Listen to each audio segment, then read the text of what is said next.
ஓம் நமச்சிவாய. திருச்சிற்றம்பலம். சிவாய நமக, சிவசிவாய நமக. நீ கேட்டது அனைத்துமே உங்களுக்கு கிடைக்கும்.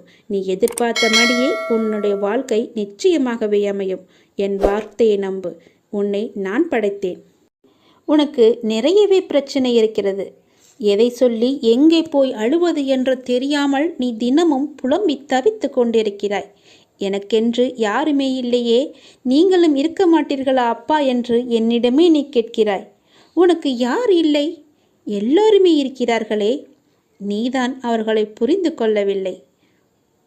யார் என்று சொல்கிறேன் தெரியுமா? அந்த கடவுளை தான் சொல்கிறேன்.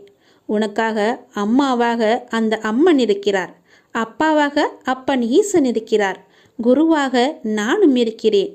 உனக்காக எல்லோருமே இருக்கும்போது, உனக்காக அந்த கடவுள்களே இருக்கும்போது நீ ஏன் எனக்கு யாருமே இல்லை என்று சொல்கிறாய்? உன் கவலையை போக்க அந்த படைத்த இறைவன் எங்களுக்கு தெரியாதா? உன் பிரச்சனை என்ன என்பது எங்களுக்கு தெரியாதா? உன் பிரச்சனையை கேட்பதற்கு எவரும் இல்லை என்று நீ கவலைப்படாதே. உங்களுக்காக உனக்காக நாங்கள் எல்லோருமே இருக்கிறோம். எந்த பிரச்சனையாக இருந்தாலும் சரி, எங்களிடம் சொல், உடனே நாங்கள் தீர்வு கொடுக்கிறோம். உனக்காக, என்னுடைய குழந்தைகளுக்காக நாங்கள் எது வேண்டுமானாலும் செய்வோம். உன்னை படைத்தது யார் என்று நினைக்கிறாய்? உன்னை படைத்தது நாங்கள்தான். எங்களுக்கு தெரியாதா? நீ எங்கு, எப்போது, எப்படி பிறக்க வேண்டும், யார் வயிற்றில் பிறக்க வேண்டும், யார் உனக்கு அப்பாவாகவும் அம்மாவாகவும் இருக்க வேண்டும் என்று எங்களுக்கு தெரிந்துதான் நான் உன்னை படைத்தேன். நாங்கள் உங்களுக்கு செய்வது எல்லாமே நன்மையாகத்தான் இருக்கும். அதனால்தான் இவர்களுக்கு உன்னை பிள்ளையாக படைத்தேன். இப்போது நடந்தது, இதற்கு முன்பு நடந்தது, இனிமேல் நடக்கப் போவது எல்லாமே எங்களுக்கு தெரிந்துதான் நடக்கிறது என்பதை நீ ஏன் மறந்துவிட்டாய்? உன்னுடைய கவலைகளை பற்றி எங்களுக்கு தெரியாதா? உன்னுடைய பிரச்சனைகள் எல்லாமே தீரும் நேரத்தை நீ நெருங்கிவிட்டாய். நீ இதுவரை அனுபவித்தது பூர்வ ஜென்ம முந்தைய ஜென்ம கர்மாவின் பலன்தான். மிச்சம் இருந்தது, அது இப்போது முழுவதுமாகவே தீர்ந்துவிட்டது. இன்னும் நான் உனக்கு நிறையவே கொடுக்கப் போகிறோம். அதை பெறுவதற்கு நீ தயாராக இரு. என்ன கஷ்டத்தை கொடுக்கப் போகிறீர்களா என்றுதானே நீ கேட்கிறாய்? அவ்வளவு சோதனைகளை நீ தாங்கி இருக்கிறாய், அவ்வளவு பிரச்சனைகளை நீ பார்த்து இருக்கிறாய். கவலைப்படாதே. இனி வருவது உனக்கு பிரச்சனை அல்ல, உனக்கு கவலையும் அல்ல, உனக்கு சந்தோஷம்தான். உன்னுடைய பிரச்சனைகள் எல்லாமே முடிந்து விட்டது. அதற்கு தீர்வும் நீ கண்டுவிட்டாய். இனி நடக்கப் போவது எல்லாமே உனக்கு ஜெயமாகவே இருக்கும், சந்தோஷமாகவே இருக்கும். நீயே என்னை விட்டு விலகிச் சென்றாலும் நான் உன்னை விட்டு விலகிச் செல்லவே மாட்டேன். நீ எனக்கு எவ்வளவு முக்கியம் என்று எனக்கு மட்டும்தான் தெரியும். எப்பொழுது விட்டு கொடுக்க வேண்டும், எப்பொழுது பிடிவாதமாக இருக்க வேண்டும் என அறிந்து வாழ்வதும் ஒரு கலைதான். கவலைகளுக்கு பெரிதாக முக்கியத்துவம் கொடுக்கவில்லை என்கின்ற போது அதுவும் பெரிய அளவில் கஷ்டத்தை நமக்கு கொடுப்பதில்லை. அதை நீ புரிந்து கொள். கடந்த காலகட்டத்தில் தவறாக எடுத்த பல முடிவுகளின் விளைவுகள் தான் நிகழ்காலத்தில் நிதானமாக முடிவுகளை எடுக்க நமக்கு நிர்பந்திக்கும். அதை நீ யோசித்து வைத்துக்கொள். மன அமைதி வேண்டுமானால் எவருடைய வார்த்தைக்கும் நீ மறுத்து பேச வேண்டாம். அமைதியாக இருந்தாலே போதும். சிறிது காலமாக உனக்குள் இருந்த மனப்போராட்டத்திற்கு இப்போது விடை கிடைக்கும் நேரம் வந்துவிட்டது. அதற்கான விடையை தேடி நீ எங்கும் போக வேண்டாம். அதுவே விடை தேடி வந்து கொண்டிருக்கிறது. இதை நோக்கி உன்னை வேண்டி என்னிடம் வந்து நின்றாயும் அதனை உனக்கு அள்ளித்தர நான் வந்திருக்கிறேன். மன நிறைவுடன் நான் அள்ளி அள்ளி கொடுப்பதை நீ பெற்றுக்கொள். நீ வாழ்ந்த இந்த வாழ்க்கையில் பலவற்றை நீ இழந்து விட்டாய். ஆனால் இன்று இழந்ததை புதுப்பித்து கொடுக்க நான் வந்திருக்கின்றேன். தன்னை பற்றி பெரு நல்விதமாகத்தான் நினைக்க வேண்டும் என்பதை நீ எப்பொழுதும் விரும்பக்கூடாது. உன்னுடைய இயல்பு மாறாமல் நீ இரு. படைத்தவருக்கு தெரியும் யார் சிறந்தவன் என்று. தனிமையில் அழுகை, காரணம் தெரியாத சோகம், நலமா என கேட்டால் கொட்டிவிட தயாராய் இருக்கும் கண்ணீர், அத்தனையில் இருந்தும் நான் உன்னை கண்டிப்பாக விடுவிப்பேன். நான் உனக்கு துணையாக இருக்கின்றேன். கதறி அழுதது எல்லாம் போதும். கதறி அளவு முடியாமலும் தண்ணீரை அடக்க முடியாமலும் எதையோ நினைத்து சந்தேகத்தில் பயந்து கொண்டே இருக்கின்றாய். வீதியில் நீ கடந்து சென்ற பாதையை நான் நிச்சயம் அறிவேன். உனக்கான கள்ள காலம் நெருங்கிவிட்டது தங்கமே. விரைவில் உன் நலம் நிச்சயமும் கிடைக்கும். இழந்தது எதுவாக இருந்தாலும் அதை பற்றி நீ பயப்படாதே. அதைவிட மிக பெரிதாகவே சிறந்ததாகவே பல மடங்கு நன்மையுடன் உனக்கு கிடைக்கும்படி நான் அருள் புரிகிறேன். நிச்சயம் கிடைக்கவும் செய்வேன். எதை பற்றியும் சிந்திக்காதே, நல்லது மட்டுமே நினை. உன் வாழ்வில் பல நல்ல நல்ல அற்புதங்கள் மாற்றங்கள் எல்லாம் நடக்கப் போகின்றது. என்னை சரணாகதி அடைந்தவர்கள் துன்பத்தில் விழும் தருவாயில் எனது 4 கரங்களையும் கொடுத்து அவனை மேலே எழச் செல்வேன். நான் அவனை முழுமையாக கண் இமை காப்பது போல காத்து கொண்டிருக்கிறேன். இந்த அப்பா நான் உனக்கு துணை இருக்கும் போது என்னை மீறி உன்னை எதுவுமே நெருங்காது. இறைவா, நடத்தியதும் நீ, நடத்தப் போவதும் நீ. இனி நடப்பவை அனைத்தும் நன்மையாக தருவதாக இருக்கட்டும் என்று நீ என்னிடம் கேட்டாய் அல்லவா? அது நடக்கப் போகிறது. நான் உனக்கு பல வாய்ப்புகளை கொடுத்தேன், அவற்றை எல்லாம் இழந்து விட்டாய். முதல் முறை கொடுத்த வாய்ப்பையும் நீ தெரியாமல் தவற விட்டு விட்டாய். இப்போது உன்னை தேடி 2வது வாய்ப்பு வரும். அதை நீ தவற விட்டு விடாதே. அதை பயன்படுத்தி கொண்டு தக்க சமயத்தில் நீ முன்னேற என்ன செய்ய வேண்டுமோ அதை நீ செய். நான் உனக்கு துணையாக இருக்கிறேன். தவறவிட்டு பிறகு நீ வருத்தப்படாதே. இந்த முருகன் உனக்கான வாய்ப்பை கொடுத்திருக்கிறேன். பிடித்துக்கொள், நல்லது நடக்கும். நீ வாழ்வில் முன்னேறுவாய். நீ வாழ்வில் எவ்வளவு கீழே சென்று விட்டாலும் உன்னை வெகு விரைவில் மேலே உயர்த்தி கொண்டு வரப்போகின்றேன். அதற்கு காரணம் நீ என் மீது வைத்திருக்கும் நம்பிக்கையின் பக்தியும் தான். இந்த சூழ்நிலையும் என்னுடைய அப்பா எனக்காக வருவார், என்னுடைய அண்ணன் எனக்காக வருவார், என்னுடைய குரு, நான் முழுமையாக நம்பியிருக்கும் என்னுடைய குரு எனக்காக வருவார் என்று நீ காத்திருக்கின்றாய் அல்லவா? உன்னை கைப்பிடித்து மேலே நான் உயர்த்தப் போகின்றேன். உன்னுடைய வாழ்க்கையை நான் மாற்றப் போகின்றேன். உன் நம்பிக்கையை காப்பாற்றப் போகின்றேன். மகிழ்ச்சியாக இரு என் செல்லமே. நீ நிச்சயம் உன்னுடைய வாழ்க்கையில் நீ உயர்ந்த நிலைக்கு வரப்போகின்றாய். உன்னுடைய வாழ்க்கையை நான் பிரகாசமாக மாற்றும் ஒரு வாய்ப்பு உனக்காக 2வது முறை வருகின்றது. ஒரு முறை நீ தவற விட்டு விட்டாய், மீண்டும் இதை விட்டு விடாதே. அதற்காக நீ கண்ணீர் வடித்ததும் நான் இன்னும் மறக்கவில்லை. முதல் வாய்ப்பு உன் கை நழுவி விட்டது என்று நீ வருத்தப்பட்டு கொண்டிருப்பது எனக்கு தெரிகிறது. 2வது வாய்ப்பை நான் உனக்கு தருகிறேன். இதை நீ சர்வ சாதாரணமாக நினைத்து தவற விட்டு விடாதே. இறுக்கமாக பிடித்துக்கொள். இந்த முறை நீ நிச்சயம் தவறவிட மாட்டாய் என்ற நம்பிக்கையில் இதை நான் உனக்கு தருகிறேன். உன் வெளிச்சத்தின் பேரொளியாய் நான் உன் இதயத்தினுள்ளே வந்து அமர்ந்து விட்ட பிறகு எந்த இருளை கண்டு நீ ஏன் பயப்பட வேண்டும்? உனக்கு பயம் இருக்க கிடையவே கிடையாது. உனக்கு கிடைக்கப் போகும் பிரகாசத்தில், நான் ஏற்றிய தீபத்தின் பிரகாசத்தில் நீ மற்றவருக்கும் ஒளி தந்து நல்ல வழிகாட்டியாக நீ வாழப்போகின்றாய். நீ அனுபவித்த துன்பங்கள் எல்லாமே முடிவுக்கு வரப்போகின்றது. எப்படி சரியாக போகிறது என்று நீ மலைக்கும் விஷயங்கள் எல்லாம் ஒன்றுமில்லை என்னும் அளவிற்கு மாயமாக மறைந்து போகப் போகின்றது. கவலைப்படாதே. இந்த நிலை கூடிய விரைவில் மாறப்போகிறது. எப்படி வேண்டுமானாலும் வாழலாம் என்பது வாழ்க்கை இல்லை. இப்படிதான் நாம் வாழ்ந்தாக வேண்டும் என்று நீ ஒரு கோடு போட்டு வாழ்ந்து கொண்டிருக்கின்றாய் அல்லவா? அதற்கு பெயர்தான் சிறந்த வாழ்க்கை. வாழ்வில் நீ வெற்றி பெற வேண்டுமானால் பயனில்லாதவற்றை பேசி உன்னுடைய பொழுதை நீ வீணாக்காதே. பயனுள்ளதை பேசு, அல்லது மௌனமாக இருக்க பழகிக்கொள். அதுதான் உனக்கு நல்லது. வாழ்வில் எவ்வளவு முன்னேற நினைக்கின்றமோ அந்த அளவிற்கு பலரின் அர்த்தமற்ற பேச்சுக்களை நீ சகித்து கொண்டுதான் ஆக வேண்டும். வாழ்க்கையில் நீ மகிழ்ச்சியாக இருக்க என்ன செய்ய வேண்டும் என்று யோசிக்க வேண்டுமே தவிர அடுத்தவர் என்ன செய்து கொண்டிருக்கின்றார்கள் என்று நீ பார்க்கக்கூடாது. முதலில் உன்னை நீயே பார்த்துக்கொள். நாம் செய்வது சரியா தவறா என்று 2 முறைக்கு பல முறை யோசித்து செய். என் வார்த்தைகளை நீ கேட்பாய் என்ற நம்பிக்கையில் இத்தனை நாட்களாக நான் சொல்லிக் கொண்டிருந்தேன். இனியும் சொல்லுவேன், நீ கேட்பாய் என்ற நம்பிக்கையில். ஒரு முறை கொடுத்த வாய்ப்பை உனக்கு மறுமுறை தருகிறேன். யாருக்கும் இல்லாத வாய்ப்பு உனக்கு கிடைக்கப் போகிறது 2ஆம் முறையாக. அதை நீ தக்க வைத்துக் கொள்ள வேண்டியது உன்னுடைய கடமை. கொடுப்பது என்னுடைய பொறுப்பென்றால் அதை தக்க வைத்துக் கொள்வது உன்னுடைய கடமை.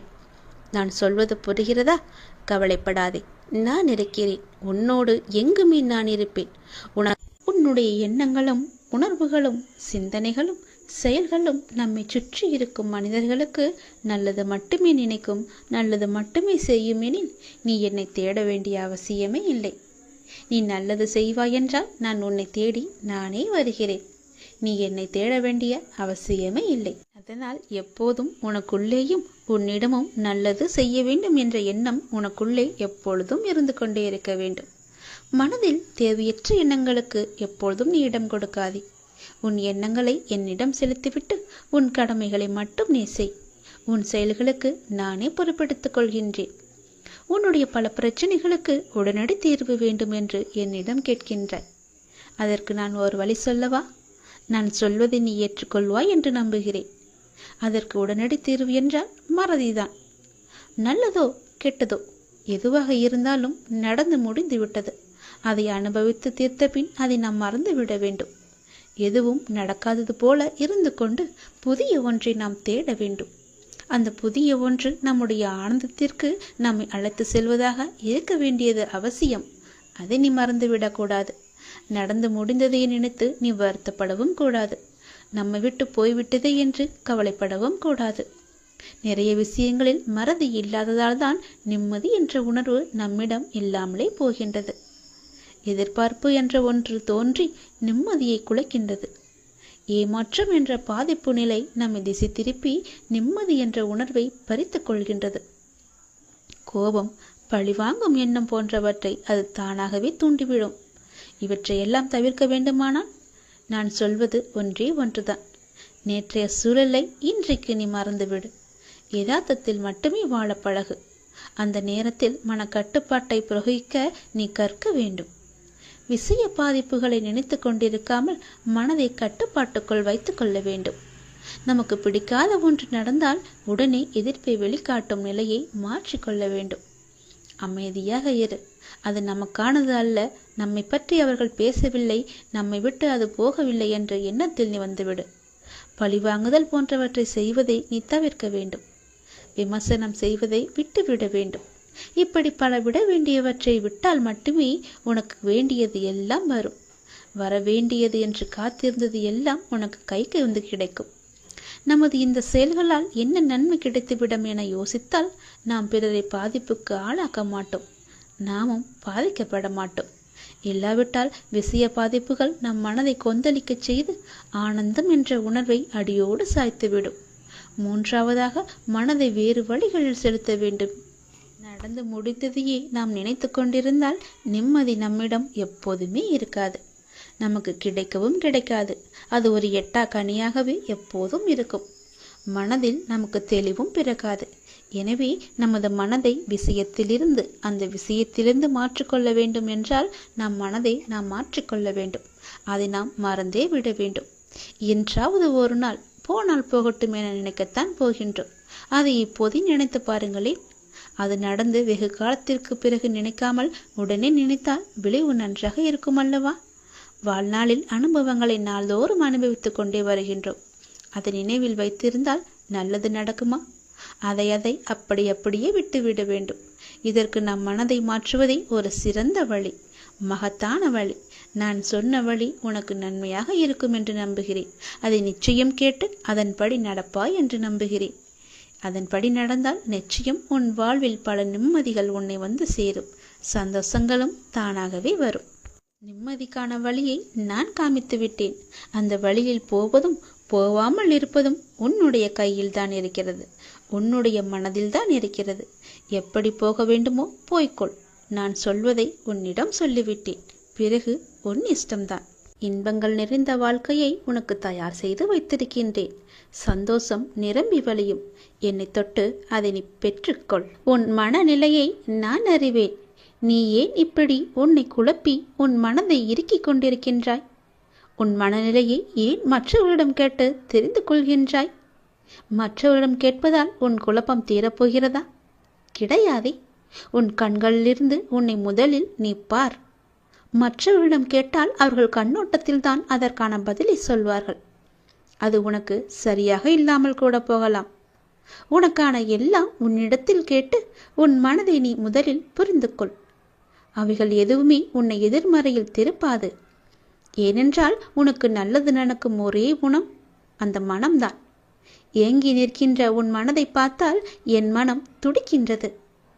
உனக்கானவையை நீ சுயமாக சிந்தித்துப்பார். அதை பழக்கமாக்கிக்கொள். அதனால் நீ எதற்கும் பயப்படாதே. கலங்காதே, பயப்படாதே, குழப்பமும் அடையாதே.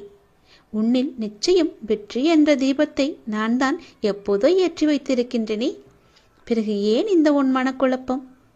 நீ அறிய வேண்டியது என்னவென்றால், உனது செயலில் மனம் அலைந்து திரியாமல் உன்னை சார்ந்தவர்களுக்கும் உனது அருகில் உள்ளவர்களுக்கும் நன்மையளிக்கும் விதமாக எனது மொழிகளை ஏற்று ஒரே நிலைப்பாட்டுடன் செயல்படு. அது அனைவருக்கும் பயனளிப்பதாக இருக்கும். இந்த பிறவியில் மட்டுமல்ல, ஒவ்வொரு பிறவியிலும் என்னில் சார்ந்தடைந்த உங்களை வழிநடத்த என்னுடைய அனுபூதிகள் தோன்றிக்கொண்டே இருக்கும். ஏதாவது ஒரு ரூபத்தில் நான் உனக்கு துணை இருந்து கொண்டே இருப்பேன். எப்போது வேண்டுமானாலும் நீ என்னை கூப்பிடலாம். நான் உனக்கு துணையாகவே இருப்பேன். நீ எதை விதைக்கின்றாயோ அதுவே முளைக்கும். எதை நீ மற்றவர்களுக்கு செய்கின்றாயோ அதுவே திரும்ப வரும். அதனால் உன்னுடைய வம்சாவளி எல்லாம் செழித்து வளர நீ இப்போதிலிருந்து நன்மையை செய்ய பழகிக்கொள். உன்னுடைய கர்மாக்களை எல்லாம் இப்பொழுதே குறைத்துக்கொள். உனக்கு நிச்சயம் அது துணையாக இருக்கும். நீ செய்யும் நன்மையே உன்னை காக்கும். அதனால் எது செய்தாலும் நன்மையாக இருக்கும்படி மட்டும் செய். எப்பொழுதோ நடந்ததை பற்றி நினைத்து கொண்டே இருக்காதே. நடந்ததை நினைத்து நீ வருந்தியது எல்லாம் போதும். இனி நடக்கப் போகும் இன்பத்தை நினைத்து இப்பொழுதே சந்தோஷமாக இருக்க உன்னை பழகிக்கொள். ஏனென்றால் வரும் காலத்தில் நிறைய சந்தோஷங்கள் உனக்காக நான் அளிக்கப் போகின்றேன். நான் உனக்கு அளிக்கப் போகும் இன்பங்களை அனுபவிக்க நீ தயாராக இருக்க வேண்டாமா? வருகின்ற காலம் உனக்கு வசந்த காலமாக மாறப்போகின்றது. அதை நீ சந்தோஷமாகவே அனுபவிக்கப் போகின்றாய். எப்போதும் துன்பத்தையே நினைத்து கொண்டு இருப்பதால் இன்பங்களை நீ அனுபவிக்க மறந்துவிட்டாய். சந்தோஷம் என்பது எப்படி இருக்கும் என்பதையே நீ மறந்துவிட்டாய். இனி அந்த சந்தோஷ வாழ்க்கையில் நான் உள் நுழைய வைக்கப் போகின்றேன். அதற்குள்ளே சென்று பார். எவ்வளவு மன அமைதி இருக்கும் என்று, எவ்வளவு சந்தோஷம் இருக்கும் என்று உனக்கு தெரியும். அங்கு நீ கேட்டது எல்லாமே உனக்கு கிடைக்கும். நீ தருவது என்னுடைய நன்மைக்கு தான் அப்பா என்று நீ எப்போது என்னிடம் வந்து சேர்ந்தாயோ அப்போதே உனக்கான வசந்த காலத்தை நான் ஆரம்பித்து விட்டேன். அதில் நுழைய போகும் நேரமும் வந்துவிட்டது தங்கமே. இனி உன் வாழ்க்கை சந்தோஷமாக மாறப்போகிறது. நீ கேட்டபடியே உன்னுடைய வாழ்க்கையை நான் உனக்கு அளிக்கப் போகின்றேன். இந்த நொடி முதல் நீ தயாராக இருக்க வேண்டும். ஏனென்றால் இன்பத்தை நீ அனுபவிக்க இப்போதே உன்னை தயாராக வைத்துக்கொள்ள நான் ஆசைப்படுகின்றேன். சந்தோஷம் நிரம்பி வழிய போகின்றது. என்னை தொட்டு என் ஆசையை பெற்று அந்த சந்தோஷத்தை நீ பெற்றுக்கொள்ள தயாராக இரேன் தங்கமே. நாமே தடுத்தாலும் நம்மை அது தடுத்து ஆளும். நாமே விலகி நின்றாலும் நம்மை அது விலக்காமல் நம்மை சுற்றி காத்து கொண்டிருக்கும். நாமே ஒதுங்கி போய் நின்றாலும் நம்மை ஒதுக்காமல் அது பின்தொடர்ந்து வந்து கொண்டிருக்கும். நாமே பரிகசித்தாலும் நம்மை மதித்து கூடாது இருக்கும். நாமே அவமதித்தாலும் நம் மீது அன்பை மட்டுமே பொழியும். நாமே வெறுத்து போனாலும் நம் மீது உரிமையை அது நிலைநாட்டிக் கொண்டே இருக்கும். நாமே மறந்தாலும் நம்மை கரை சேர்க்கும் பொறுப்பை அதுவே எடுத்துக்கொள்ளும். நாமே நம்பிக்கை கொண்டாலும் நம் மீது அதை அவநம்பிக்கை கொள்ளாது. நாமே வீணடித்தாலும் நம்மை விடாமல் நல்ல பலனை தரும். நாம தப்பித்தாலும் நம்மை தொடர்ந்து அது வந்து கொண்டே இருக்கும்.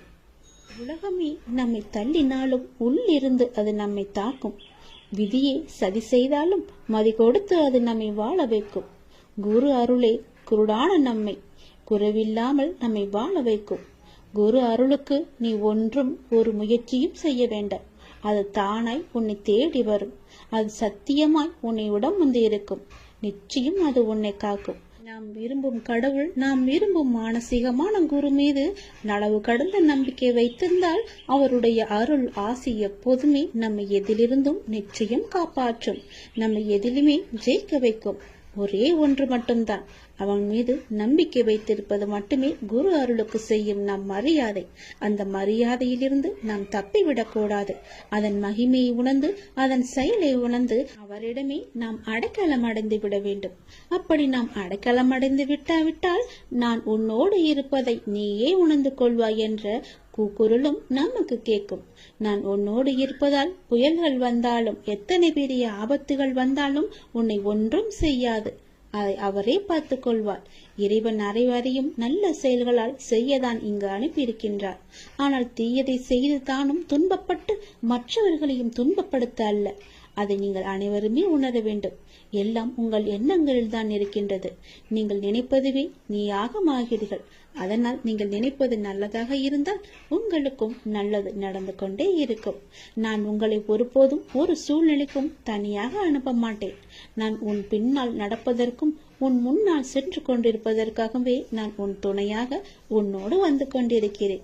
நீங்கள் இப்போது எந்த சூழ்நிலையை எதிர்கொண்டாலும் நான் உங்களுடன் இருக்கின்றேன் என்ற நம்பிக்கையுடன் இருங்கள். குருவின் அருள் உனக்கு எப்போதும் கவசமாய் காத்து கொண்டு இருக்கும். என்னை அருகாமையில் வைத்து பார்த்தாலும் சரி, தூரத்தில் இருந்து பார்த்தாலும் சரி, என்னுடைய அருள் உனக்கு நிச்சயம் பரிபூரணமாக முழுவதுமாகவே கிடைக்கும். நீ அதிலிருந்து எவ்வளவு பெரிய துன்பத்தில் இருந்தும் எளிதாகவே கடந்து வந்து விடலாம்.